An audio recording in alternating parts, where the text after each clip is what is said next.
Começa agora o Rede TV News, com Boris Casoy e Amanda Klein. Boa noite. Olá, boa noite. BNDES divulga a lista dos 50 maiores clientes dos últimos 15 anos. Juntas, essas empresas fizeram empréstimos no valor de mais de 480 bilhões de reais. E você vai ver também. Documento da Polícia Federal orienta delegados a como agir para o cumprimento das regras do decreto que flexibiliza a posse de armas. Bolsa bate recorde mais uma vez e atinge 96 mil pontos.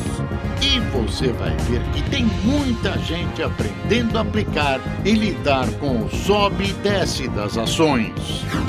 800 policiais militares da reserva se apresentam para reforçar a segurança no Ceará. Estado enfrenta onda de violência.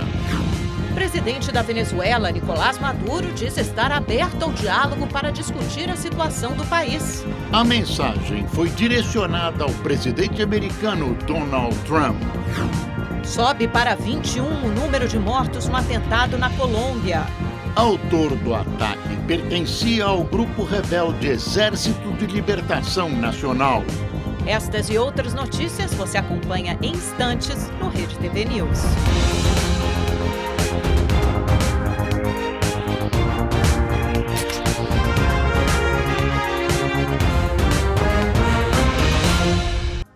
O presidente Jair Bolsonaro assinou uma medida provisória para combater fraudes na Previdência Social. A MP também altera regras de concessão de benefícios. A repórter Renata Teodoro acompanhou a cerimônia no Palácio do Planalto e tem mais informações. Boa noite, Renata. Afinal, o que diz esse texto? Oi, boa noite, Boris, Amanda. Boa noite para você que está acompanhando a gente. Boris, o governo, o que ele está querendo fazer é um verdadeiro benefícios do INSS que possam estar irregulares. Então, os técnicos e analistas, eles vão receber aí um bônus de R$ 57,50 a cada processo que eles concluírem como irregular. Então, o texto dessa medida provisória, ele torna mais dura, né? Ele torna mais rígida algumas regras, como, por exemplo, o auxílio reclusão e a pensão por morte também. Em relação ao auxílio reclusão, que é o auxílio aí pago a dependentes de presidiários, o detento ele tem que ter contribuído com o INSS pelo menos 24 meses, né, de INSS. Antes, bastava uma contribuição. O auxílio ele só vai ser pago também a detentos em regime fechado e não mais detentos em regime semiaberto. Já em relação à pensão por morte, antes bastava só um testemunho que para comprovar ali a união. Agora não, agora é preciso fotos, documentos, tudo que possa comprovar que a união de fato existia. Agora, lembrando que essa medida provisória ela passa a valer já a partir de hoje, mas o Congresso ele tem até 180 dias para aprovar. E o governo ele prevê aí uma economia de 9 bilhões de reais já para esse ano e de cerca de 20 bilhões de reais para o ano de 2020. A gente vai acompanhar agora o que é que o ministro da Casa Civil, Onyx Lorenzoni, falou sobre a MP. Em diversas auditorias realizadas pelo TCU e pela CGU, foram encontradas inúmeras irregularidades e uma das metas que está sendo estabelecida pelo governo é no sentido de criar mecanismos que nos permitam combater essas fraudes, dar eficiência ao sistema. O cálculo que o governo fez de que poderão ser economizados quase 10 bilhões de reais é assustador. Não é possível que todas essas irregularidades sejam apenas produto de meros equívocos. Vários grupos criminosos, a gente conhece, já foram flagrados criando falsas aposentadorias, sistemas de aposentadorias. Por isso, além de caçar esses aposentados, é preciso enquadrar os responsáveis por essa mágica nas penas da lei. Foram divulgadas hoje as notas individuais do Exame Nacional do Ensino Médio, o Enem de 2018. Para conferir o resultado, os candidatos devem acessar a página do participante ou o aplicativo do exame. É preciso o CPF e a senha cadastrada no ato da inscrição. O resultado do Enem é utilizado pelo Sistema Unificado de Seleção, o SISU, que oferta vagas em universidades públicas de todo o país. O Ministério das Relações Exteriores fez duras críticas ao presidente da Venezuela, Nicolás Maduro. O governo brasileiro tenta encabeçar tratativas internacionais para pressionar Maduro a deixar o governo. O comunicado do Itamaraty foi divulgado na noite de ontem, depois que um grupo de venezuelanos opositores ao governo de Nicolás Maduro passou o dia reunido com o ministro Ernesto Araújo. No texto, o ministério diz que o sistema chefiado por Maduro constitui um mecanismo de crime organizado baseado na corrupção, no narcotráfico, tráfico de pessoas, lavagem de dinheiro e terrorismo. E acrescenta que o Brasil fará tudo para ajudar o povo venezuelano a voltar a viver em liberdade e superar a catástrofe humanitária que hoje atravessa. O governo de Jair Bolsonaro assumiu o protagonismo no Grupo de Lima, formado por 13 países que não reconhecem a eleição de Maduro por causa de suspeitas de fraude, boicote da oposição e proibição do acompanhamento de organismos internacionais. Uma das medidas cogitadas para pressionar Maduro a deixar o poder é o congelamento de ativos venezuelanos no mercado internacional. Para a luta que lutamos no nosso país, essa posição do governo do Brasil que tem uma importância relevante na região. Um dos venezuelanos que estiveram no Brasil se encontrou com o presidente Jair Bolsonaro. Miguel Martín, presidente do Tribunal Supremo de Justiça da Venezuela, que está exilado, esteve no Palácio do Planalto juntamente com o assessor especial da Organização dos Estados Americanos, Gustavo Sinozzi. Sabemos como esse desgoverno chegou ao poder, inclusive com a ajuda dos presidentes que o Brasil já teve, como Lula e como Dilma. Isso nos torna responsáveis pela situação que vocês se encontram em parte.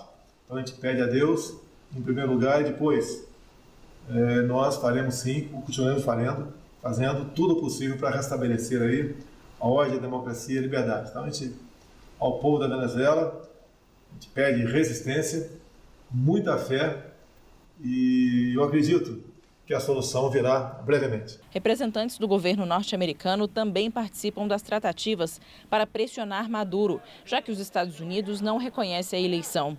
Em entrevista a um canal norte-americano, Maduro enviou um recado a Donald Trump, pedindo um diálogo franco, direto e cara a cara. A Venezuela é hoje uma ditadura de fato, uma ditadura apoiada pelas Forças Armadas. Enquanto contar com o apoio dos militares, Maduro não entregará o poder e a democracia não será restabelecida no país. A ação brasileira no episódio é positiva, é pela democracia, mas o Brasil não pode se lançar, como querem alguns grupelhos, numa aventura de caráter bélico. O BNDES, Banco Nacional de Desenvolvimento Econômico e Social, divulgou a lista com os 50 maiores tomadores de empréstimos dos últimos 15 anos. Abrir a caixa preta do banco foi uma das promessas de campanha do presidente Bolsonaro. É a primeira vez que o BNDES divulga os dados neste formato. A lista está disponível no site do banco. Entre os 50 maiores clientes, estatais, governos estaduais e empresas privadas, incluindo algumas envolvidas na Operação Lava Jato. Quem mais pegou empréstimos no banco entre 2004 e 2015 foi a Petrobras, com mais de 62 bilhões. Em seguida estão a Embraer, Norte Energia, Vale e a construtora Odebrecht. A empresa, uma das principais personagens da Operação Lava Jato, tomou emprestado 18 bilhões de reais. A construtora Andrade Gutierrez, a Braskem e a JBS, também envolvidas em escândalos de corrupção, são outras companhias a figurar no top 50. Juntas, essas empresas tomaram um valor de quase 483 bilhões de reais em empréstimos desde 2004. A pesquisa também pode ser feita por períodos. Assim, é possível ver quais empresas lideram o ranking nos governos do PT e do presidente Michel Temer. O BNDES foi um dos principais alvos de críticas da campanha do presidente Jair Bolsonaro. Ele sempre esteve entre os que acusam o banco de ter beneficiado empresas e países ligados aos governos petistas. Tanto que Bolsonaro prometeu abrir a caixa preta do banco para dar mais transparência às informações. No Twitter, o presidente disse que o governo ainda vai bem mais a fundo e aproveitou para compartilhar o link em que o BNDES passou a disponibilizar informações dos empréstimos feitos por outros países ao Brasil. O presidente pediu que cada um tire a própria conclusão. O BNDES informou que os dados já existiam. No entanto, estavam espalhados em vários links pelo site. Agora, passam a ser disponibilizados de maneira compilada.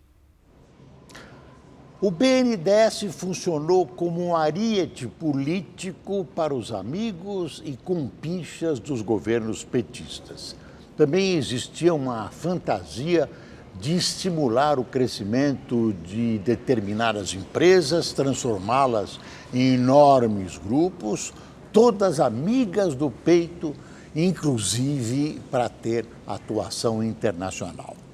Espera-se que o governo Bolsonaro mostre à população tudo o que aconteceu e como o BNDES se desviou de suas finalidades, pavimentando com dinheiro público caminhos políticos do PT e de seus satélites. O ministro do Supremo Tribunal Federal, Marco Aurélio Mello, relator do caso que cita o senador eleito Flávio Bolsonaro, vai decidir se a investigação continua na primeira instância ou sobe para o STF na volta do recesso do Judiciário em fevereiro. O ministro falou com o Rede TV News por telefone. Ontem, o vice-presidente do tribunal, Luiz Fux, suspendeu temporariamente a investigação envolvendo o ex-assessor de Flávio, Fabrício Queiroz. O ministro Marco Aurélio Mello disse à nossa reportagem que a decisão será coerente com o voto que proferiu quando o STF limitou o foro privilegiado de deputados e senadores. Em maio do ano passado, o Supremo decidiu que só julgaria casos de parlamentares acusados de crimes cometidos durante o mandato e em decorrência do cargo. Se, posteriormente, aquele que detinha a prerrogativa é eleito para um cargo diverso, esse fato não implica o deslocamento do processo. Se o ministro mantiver o entendimento, como indicou, o caso Fabrício Queiroz permanecerá na primeira instância no Rio de Janeiro. A defesa de Flávio Bolsonaro pediu a paralisação do caso, investigado pelo Ministério Público do Rio, sob a alegação de que houve quebra de sigilos fiscal e bancário sem autorização judicial depois da eleição dele para senador, o que demandaria análise do Supremo. Flávio não é investigado, apenas citado. O COAF, Conselho de Controle de Atividades Financeiras, apontou movimentação de R$ 1.200.000 na conta do ex-assessor de Flávio, Fabrício Queiroz, no período de um ano, o que seria incompatível com a renda de cerca de R$ 20.000 por mês. Fabrício Queiroz faltou a 2 depoimentos, alegando problemas de saúde. Ele foi operado recentemente para a retirada de um câncer. Pouco antes do caso vir à tona, Flávio Bolsonaro foi entrevistado no programa É Notícia, da Rede TV. O momento é de muita transformação e, por que não falar também, de muito entusiasmo por parte de todos nós, porque talvez seja a última oportunidade que nós tenhamos de fazer diferente, de fato, Amanda. Flávio Bolsonaro não se pronunciou sobre o assunto nem divulgou nota. O governo Bolsonaro também se manteve em silêncio. Por telefone, o vice-presidente, general Hamilton Mourão, me disse que iria se eximir de comentar o assunto. Segundo ele, é um caso do filho do presidente e não diz respeito ao governo. Em nota, o Ministério Público do Rio de Janeiro afirma que não houve quebra dos sigilos fiscal e bancário de Flávio Bolsonaro. E ele reclamou dessa quebra indevida, segundo ele, o advogado dele, do sigilo bancário e tal. Não, foi uma operação absolutamente legal. Olha, é um quadro bastante desagradável e desgastante para o governo Bolsonaro, embora o presidente não esteja em questão. O pedido de fórum privilegiado, de foro privilegiado, é interpretado por muitos como uma espécie de confissão de culpa de Flávio. tanto Flávio como Queiroz haviam prometido, por mais de uma vez, esclarecer toda essa história. Flávio havia dito, inclusive, logo no comecinho, quando esse fato apareceu, que ouvira uma versão razoável de Queiroz. As coisas estão complicadas. Um documento da Polícia Federal orienta delegados a agirem em relação às regras do decreto que flexibiliza a posse de armas. O texto recomenda uma análise mais profunda em caso de solicitação de armas ou que sejam 4 armas. O memorando é assinado pelo chefe da Divisão Nacional de Controle de Armas de Fogo, Éder Rosa Magalhães. O documento ressalta em vários momentos que, de acordo com o decreto assinado pelo presidente Jair Bolsonaro esta semana, as informações contidas nas declarações dos solicitantes devem ser presumidas como verdadeiras. Inclusive, ele afirma que não há necessidade de se falar em fiscalização nas casas com crianças, adolescentes ou pessoas com necessidade especial. Pelo decreto, é obrigatório ter um cofre, mas o memorando confirma que apenas a declaração é necessária. A orientação é a mesma dada para outros casos, como para os moradores de zonas rurais.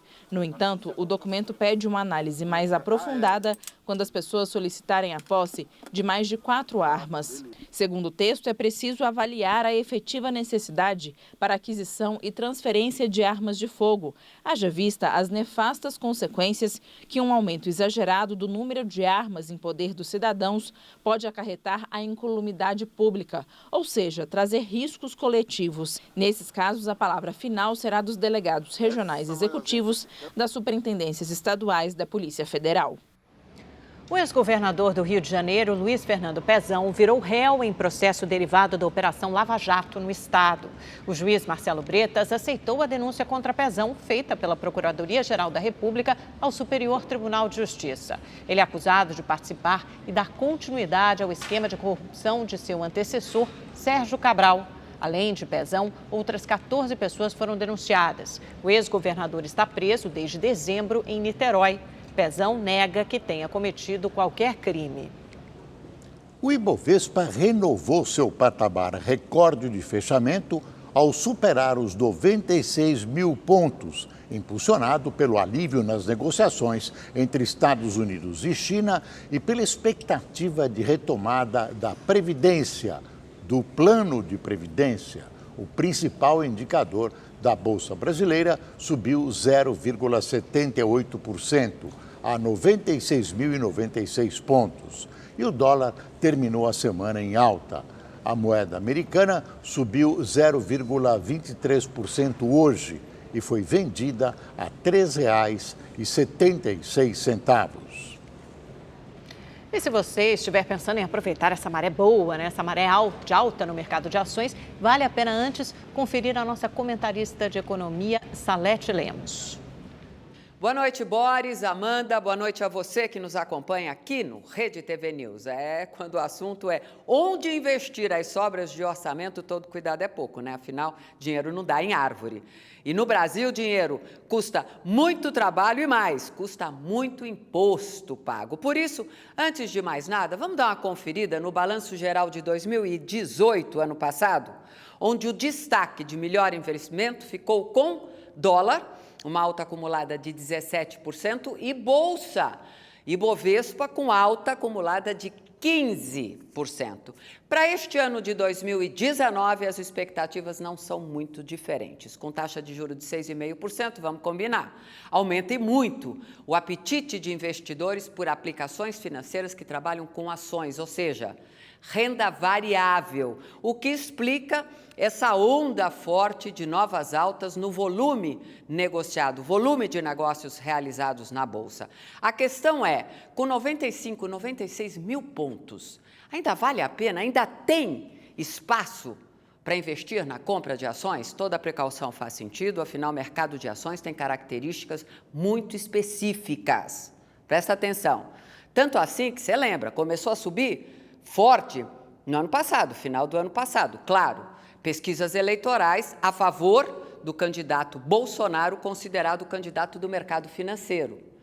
Já quando a vitória de Bolsonaro nas urnas foi confirmada, a Bolsa acumulou algumas perdas, o que deixou muita gente desconfiada e se perguntando, como assim? O candidato do mercado ganha as eleições e a Bolsa cai? Sim! Bolsa sobe ou desce de acordo com expectativas. Quando essas expectativas se transformam em fato, a Bolsa cai ou sobe. Quer um exemplo prático? Então vamos lá. Está todo mundo falando aí da privatização de um banco, ok? Beleza.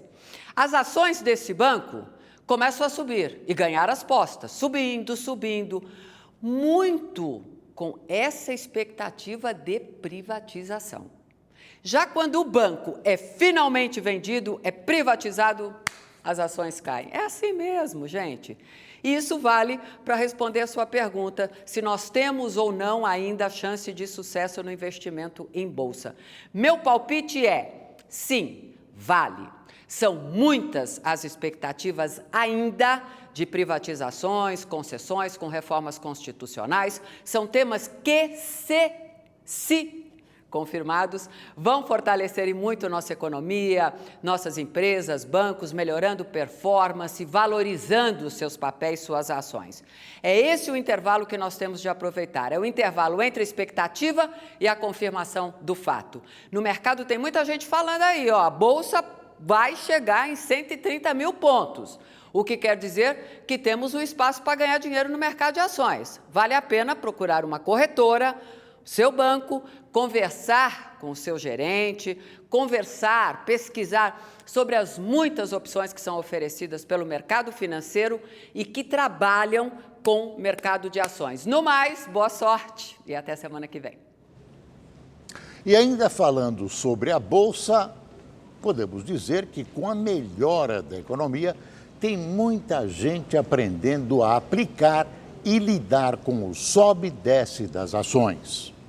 Marcos se matriculou num curso oferecido pela Bolsa de Valores de São Paulo. A ideia é aprender os macetes e perder o medo de investir em ações. A gente busca esse curso justamente para não eliminar o risco, mas para controlá-lo.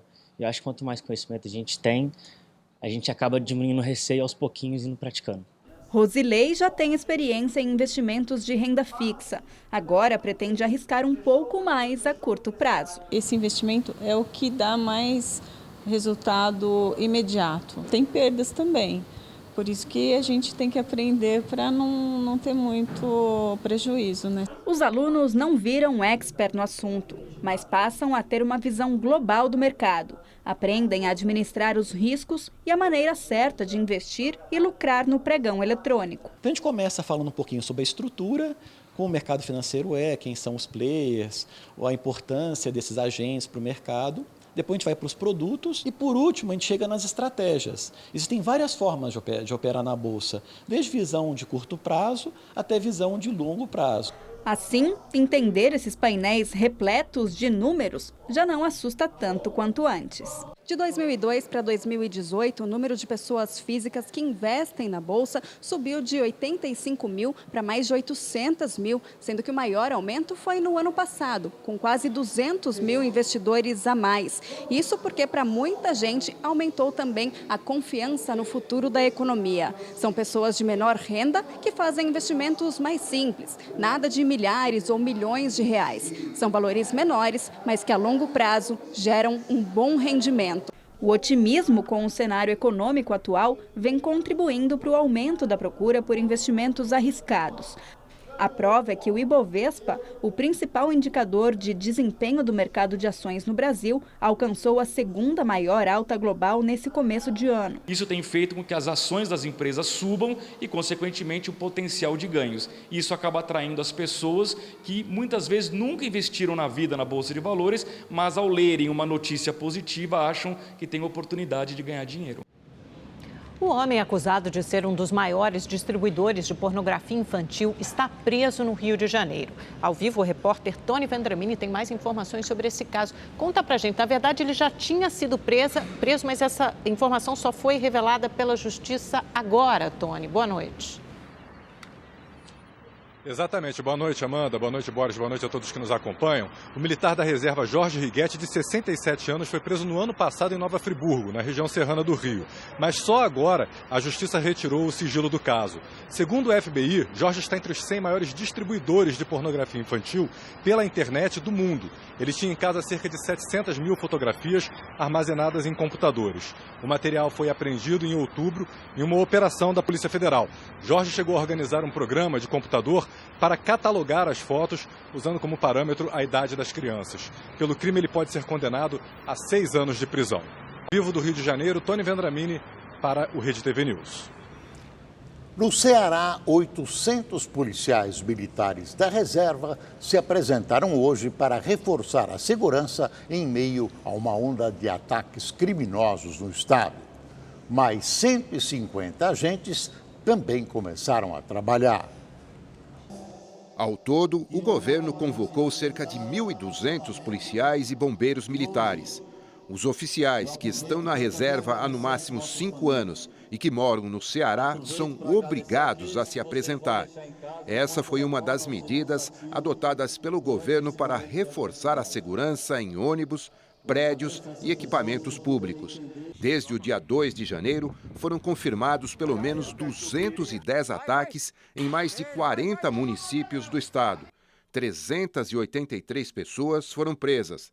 Depois de uma noite sem ataques, esse ônibus foi incendiado hoje à tarde na periferia da cidade. Ninguém ficou ferido na ação.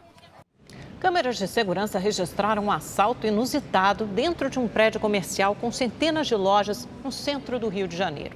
Esses homens que aparecem correndo aí nas imagens são os assaltantes e, segundo a Polícia Civil, estão perseguindo um comerciante que trabalha no local e carregava R$5 mil na mochila. O rapaz é assaltado dentro do elevador.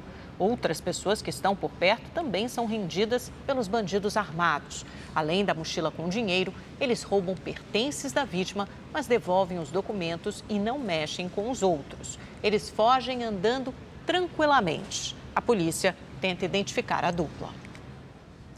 Um homem teve o celular roubado depois de sofrer acidente na Serra, na Grande Vitória. Enquanto é feito o resgate do motorista do carro capotado, um homem de boné se abaixa, pega o telefone caído na avenida, esconde na cintura e vai embora. A família da vítima foi orientada a registrar queixa na delegacia. Os feridos foram encaminhados ao pronto-socorro. Um homem gravou com um celular enquanto agredia a mulher e divulgou o vídeo pelo WhatsApp em Itaperuna, no interior do Rio de Janeiro. Antônio Paulo Castilho Cardoso foi preso ontem. Ele é casado com a vítima há 16 anos e o casal tem 2 filhos. Nas imagens que ele mesmo divulgou em grupos pelo aplicativo de mensagens, a mulher aparece deitada em um matagal. O agressor acusa a mulher de traição. Ela me traiu. O homem dá tapas no rosto da vítima e bate nos braços e pernas dela com o objeto, enquanto diz que a ama. É possível ver que a mulher tem marcas roxas pelo corpo. A Polícia Civil abriu um inquérito para investigar o caso. Antônio deve responder por tortura e violência contra a mulher. Um incêndio na área externa do Instituto do Coração, na zona oeste de São Paulo, assustou pacientes e funcionários. Não houve feridos, mas pelo menos 25 pessoas que estavam internadas tiveram de ser deslocadas de ala por causa da fumaça. Parte do prédio foi evacuado. A assessoria de imprensa do INCOR disse que as chamas começaram em um duto de refrigeração e não atingiram o prédio. 4 casas desabaram sobre um córrego na zona sul de São Paulo. Ninguém ficou ferido. Outros 14 imóveis ainda correm risco. Este vídeo feito por um morador mostra a queda de uma das casas. A imagem é impressionante. Risalda morava no sobrado com a família há 15 anos e perdeu tudo em poucos segundos. Eu vou ficar na igreja por enquanto, eu não tenho para onde ir, não tem como. E eu perdi tudo. A casa foi a primeira a ceder. Ela, o marido, a filha deles e o neto deixaram tudo para trás e saíram às pressas. Aí eu falei pra minha esposa, vamos para a igreja. Aí eu fui dormir na igreja, quando cheguei aqui às 9 horas, a casa já estava inclinada. Inclinada já para desabar, a gente não podia entrar. Durante todo o dia, a rua ficou interditada e o fornecimento de energia elétrica local teve de ser interrompido. A Defesa Civil foi acionada e técnicos da prefeitura fizeram a retirada do entulho. A cena chocou a moradora mais antiga da rua. Essa casa era a coisa mais linda por dentro, era toda bem feita, com boxe no banheiro, com tudo, era linda. Os vizinhos me contaram que as casas foram construídas aqui há cerca de 40 anos em um terreno que estaria regularizado pela prefeitura. Ainda não se sabe oficialmente o que causou os desabamentos, mas os moradores disseram que no fim do ano passado, uma escavadeira como esta aqui passou por este córrego para fazer um trabalho de limpeza. E foi a partir daquele dia que a estrutura dos imóveis ficou comprometida. Todos os laterais foi mexido. Aí foi acontecendo as rachaduras, os barulhos. Não vou culpar o maquinista, porque para ele passar aqui teve uma ordem, né? E a ordem que ele teve, ele falou assim, ó, bate na linha e vai tirar tudo isso aí. Foi enterrado no final da tarde o cantor Marciano. Aos 67 anos, o sertanejo teve um infarto fulminante em casa. O velório do cantor aconteceu na Câmara Municipal de São Caetano do Sul, no ABC Paulista, cidade onde ele morava. A mulher de Marciano percebeu que ele estava passando mal e pediu ajuda aos amigos. Marciano deixa mulher e uma filha. Ontem ele ficou em casa até às 11h30 da noite trabalhando com Inaldo Lima, que também é cantor e compositor. Marciano preparava um CD com músicas inéditas que seria lançado nos próximos meses. Uma hora depois, a esposa dele me ligou apavorada para me voltar para lá, que ele não estava passando bem. Um infarto fulminante, cheguei lá, ele já não estava sem vida já. Wilson Caboclo é radialista, cantor sertanejo e amigo de longa data do Marciano. Em vez de falar, ele preferiu relembrar trechos de grandes sucessos. Ainda ontem chorei de saudade, relendo a carta, sentindo perfume. Mas que fazer com essa dor que me Marciano formou com João Mineiro uma das duplas sertanejas de maior sucesso nas décadas de 70, 80 e 90. Um pedacinho dela existe. O sertanejo foi um dos compositores do sucesso Fio de Cabelo, em 1981. Fio de cabelo comprido já esteve grudado em nosso suor. Com a morte do parceiro João Mineiro em 2012, Marciano iniciou carreira solo com o álbum Inimitável, como gostava de se autonomear. Roubou a minha paz. Estou amargurado, estou apaixonado, não bebendo demais. Em 2015, com a morte de José Rico, Marciano passou a ter um novo parceiro e, junto com o Milionário, começou o projeto Lendas. Os dois cantaram grandes sucessos sertanejos. Essa vontade dividida, quero estar na sua vida, caminhar o seu caminho. Trago esta verdade quase louca. Foi enterrado também hoje em São Paulo o corpo da ginasta Jaqueline da Silva, de 17 anos, que morreu na quarta-feira. A causa da morte não foi divulgada. Porém, o pai da atleta registrou um boletim de ocorrência alegando que ela caiu em casa, teve dores e foi atendida por vários dias seguidos em uma unidade de pronto atendimento em Itaquera, na Zona Leste, mas medicada e liberada todas as vezes. De sorriso largo e talento visível, Jaqueline da Silva queria conquistar espaço na principal equipe brasileira de ginástica artística, mas não teve tempo de alcançar o sonho. Foi embora cedo demais. O velório e o enterro foram restritos à família e amigos. Jaque, como era conhecida, tinha 17 anos. O pai da ginasta registrou um boletim de ocorrência contando que no dia 12 de janeiro ela sofreu uma queda da própria altura em casa e foi até a unidade de pronto atendimento 26 de agosto, onde foi medicada e liberada. Ela teria voltado ao local com dores e sido novamente medicada e liberada nos dias 13, 14 e 15, mas foi constatada só uma lesão na lombar. No dia 16, voltou ao local, mas logo teve uma parada cardiorrespiratória e morreu. A polícia investiga o caso como morte suspeita. Jaqueline defendia o Esporte Clube Pinheiros desde 2010 e teve passagem pela Seleção Brasileira de Base. Ela entrou para a categoria adulta em 2017 e, para alcançar a equipe principal, chegou a enfrentar um período de testes, mas uma lesão na coxa acabou atrapalhando a atleta. Jaque também sonhava em ajudar a família por meio do esporte. A ginasta já colecionava alguns prêmios na carreira. Aos 15 anos, foi campeã sul-americana juvenil de ginástica artística e vice-campeã brasileira nas barras assimétricas. Ela também se destacava nas apresentações de solo. No final do ano passado, parou de treinar para ajudar a mãe, que passou por uma cirurgia e ainda não tinha decidido sobre voltar neste ano. A Confederação Brasileira de Ginástica, a Federação Paulista de Ginástica e o Esporte Clube Pinheiros divulgaram notas de pesar, relembrando a alegria de Jaque nos treinos. Amigos ginastas também lamentaram a perda da atleta. Daiane dos Santos era inspiração para Jaque e esteve no velório da amiga. O ginasta Ângelo Assunção passou ao lado de Jaqueline a última noite de vida dela. Ele deixou uma mensagem de carinho nas redes sociais, dizendo que estava em choque e que o amor por ela vai ficar para sempre. Procuradas, a Secretaria Municipal de Saúde e a UPA 26 de agosto ainda não se posicionaram sobre o caso.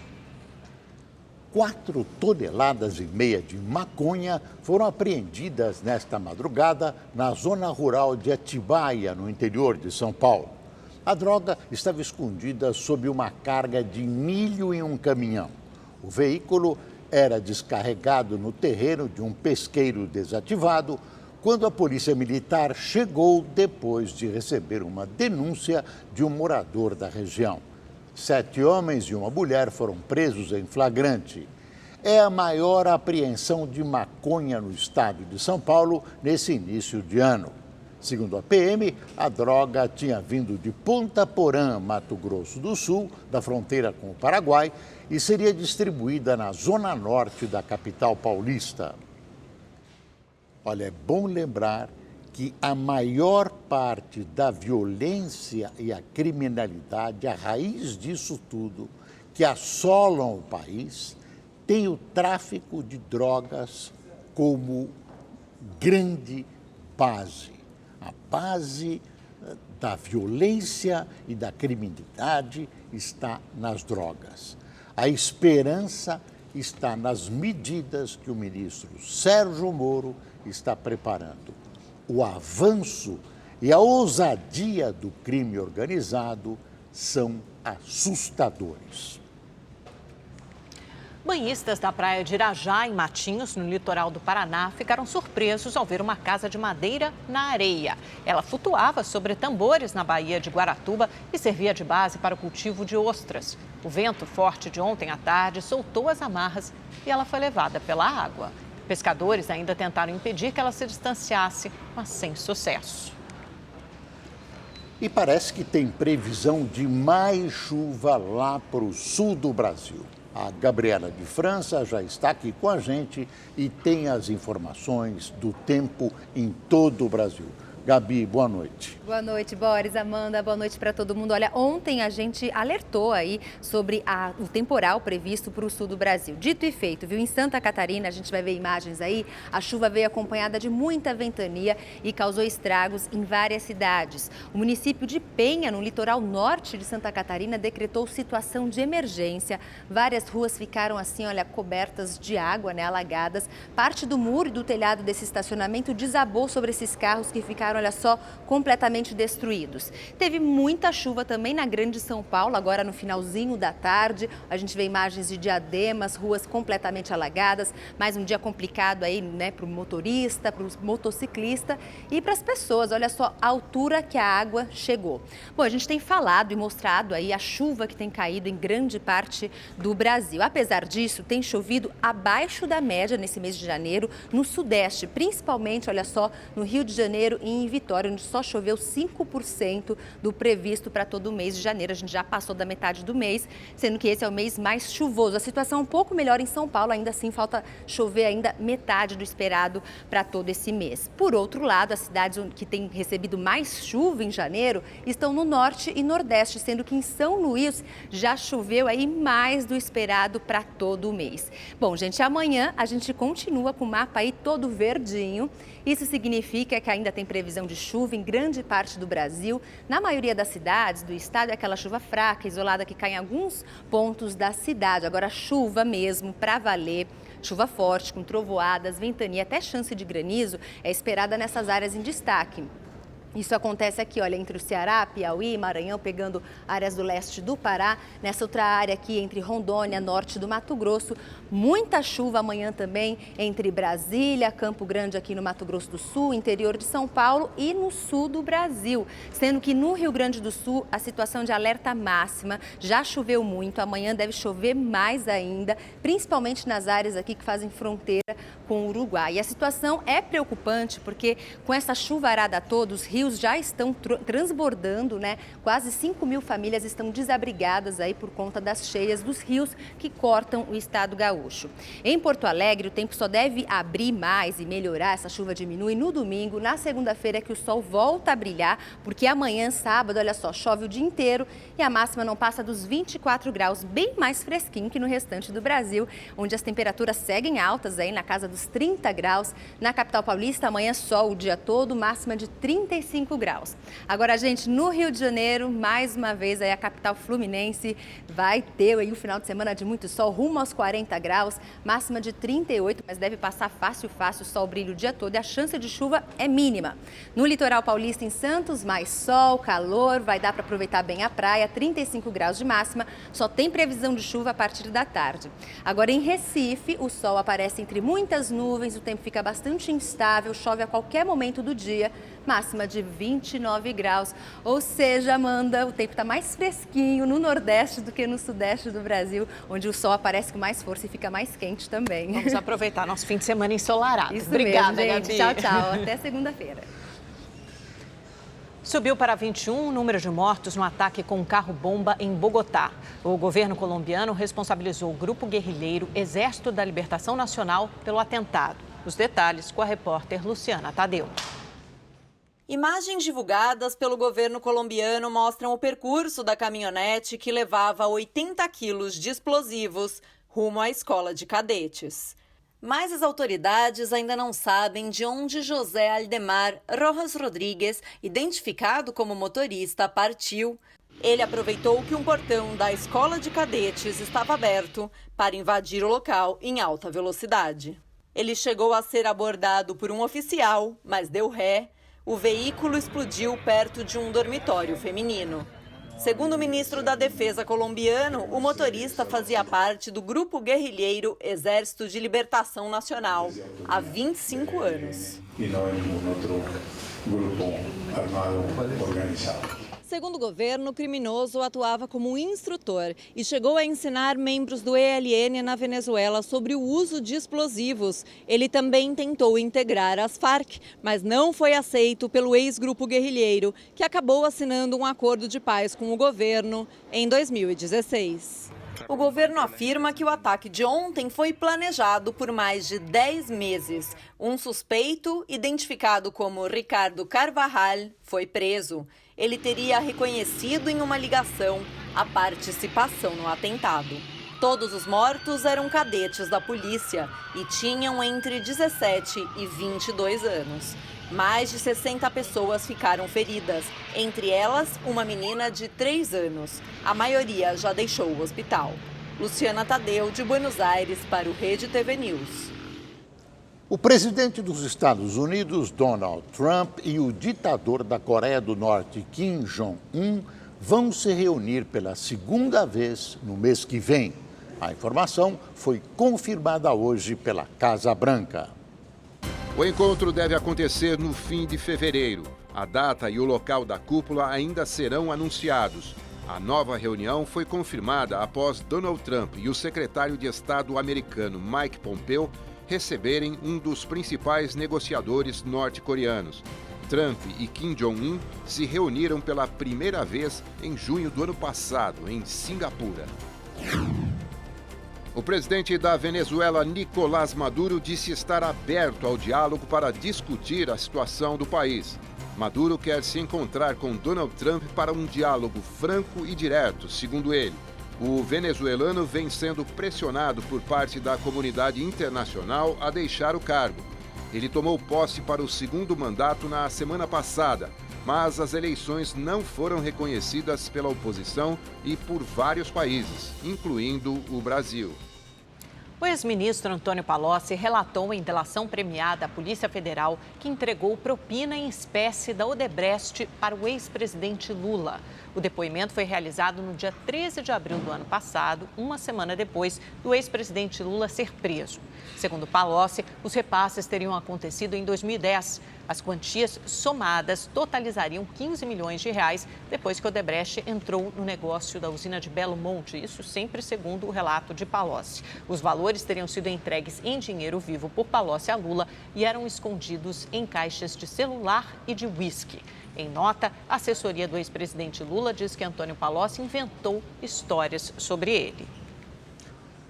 Para quem estava com saudades do futebol brasileiro, pode se preparar. Os campeonatos estaduais começam amanhã.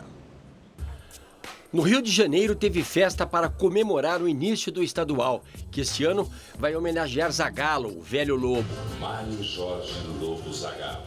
A novidade do Cariocão será o uso do árbitro de vídeo em 10 partidas decisivas da competição, ao custo de R$28 mil por jogo. Nós vamos aí fazer um teste inicialmente, podemos assim chamar, nessas 10 partidas que você já sabe quais são, as semifinais e finais de cada turno e as semifinais e finais do campeonato propriamente dito.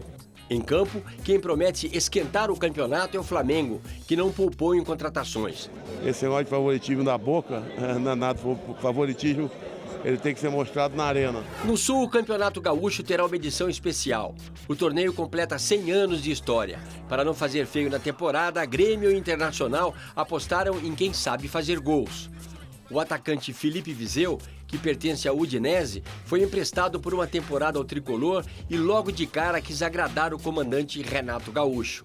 Ele é um ídolo, é um gênio e pela posição que joga, pelos lindos gols que já marcou, sem dúvida que contou muito a minha vinda para cá. Santiago Trellis, emprestado pelo São Paulo, é outro atacante que promete balançar as redes no Inter. Nunca vai faltar vontade de vencer, vontade de entregar o melhor meu por essa camiseta. Em Minas Gerais, o Cruzeiro está de cofre cheio por causa da venda milionária de Arrascaeta ao Flamengo. Por isso, Marquinhos Gabriel já desembarcou em Belo Horizonte e pode fechar com a equipe por 3 temporadas. O Atlético Mineiro manteve a base de 2018, mas contratou um xerifão para a defesa. O zagueiro Hever foi o campeão da Libertadores com o Galo em 2013. Estou aqui novamente para reeditar ou editar uma nova história e esse é o meu maior objetivo e desejo no momento.